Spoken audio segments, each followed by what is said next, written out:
Bonjour à tous et bienvenue dans la leçon numéro 8 de coréen. J'espère que vous avez bien révisé pendant cette semaine. Aujourd'hui, nous allons nous intéresser à la nourriture et plus précisément au goût ainsi qu'au restaurant. Je vais vous apprendre comment commander au restaurant. Comme à chaque fois, le support écrit est disponible en description, donc n'hésitez pas à le consulter. Je vous invite encore cette semaine à remplir le formulaire en description concernant les lives. Je vous laisse avec la suite de la vidéo. Cette vidéo sera divisée en 3 parties. La première sera le vocabulaire du goût, le deuxième concernera la grammaire du chapitre et la troisième sera sur les classificateurs en coréen. Pour commencer, voici le vocabulaire du goût. Sucré à l'infinitif est talda et conjugué donne taloyo. Salé à l'infinitif est chada et conjugué donne chayo. Piquant à l'infinitif est mepda et conjugué donne mewoyo car le b se transforme toujours en ou. Amer à l'infinitif est seda et conjugué donne soyo. Acide à l'infinitif est shida et conjugué donne shioyo. Voilà pour le vocabulaire du goût.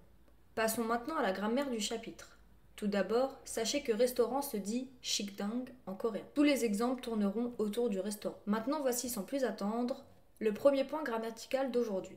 Verbe leyo exprime soit l'intention du locuteur, soit demande les pensées ou l'attention de l'interlocuteur. Attention, il ne peut pas être utilisé à la troisième personne du singulier. Mettons maintenant en pratique ce point. Comme toujours, il se compose du radical et de la terminaison leyo. Si le radical termine par une consonne, vous mettez leyo. S'il termine par une voyelle, vous mettez leyo. Exemple d'une discussion à table. Mo leyo. Littéralement, qu'avez-vous l'intention de manger, mais peut aussi se traduire par qu'allez-vous prendre à manger. Bibimbap을 먹을래요. Littéralement, j'ai l'intention de manger du bibimbap, mais peut se traduire par je vais prendre du bibimbap.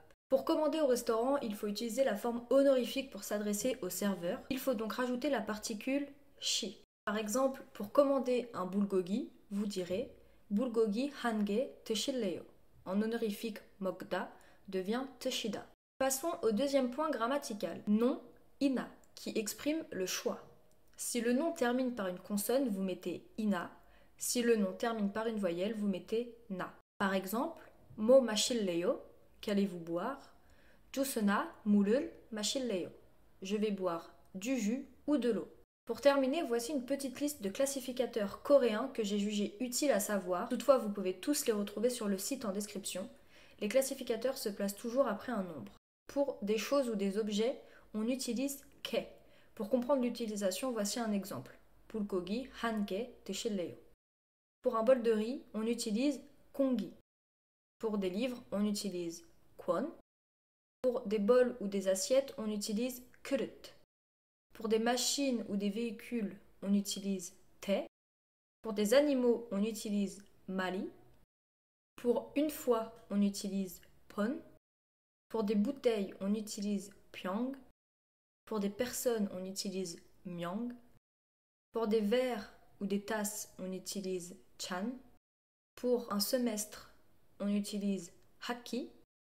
Pour un numéro, on utilise pon. Et pour un numéro d'étage, on utilise chung.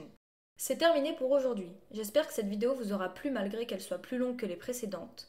Comme toujours, je suis disponible sur mes réseaux en description pour toute question ou simplement discuter. N'oubliez pas que les formulaires pour les lives est toujours disponible dans la description aussi. La prochaine leçon sera courte puisqu'elle portera sur la supposition en coréen. Si cette vidéo vous a plu, vous pouvez me le faire savoir en vous abonnant, en commentant ou en likant. Sur ce, je vous laisse et bonne révision!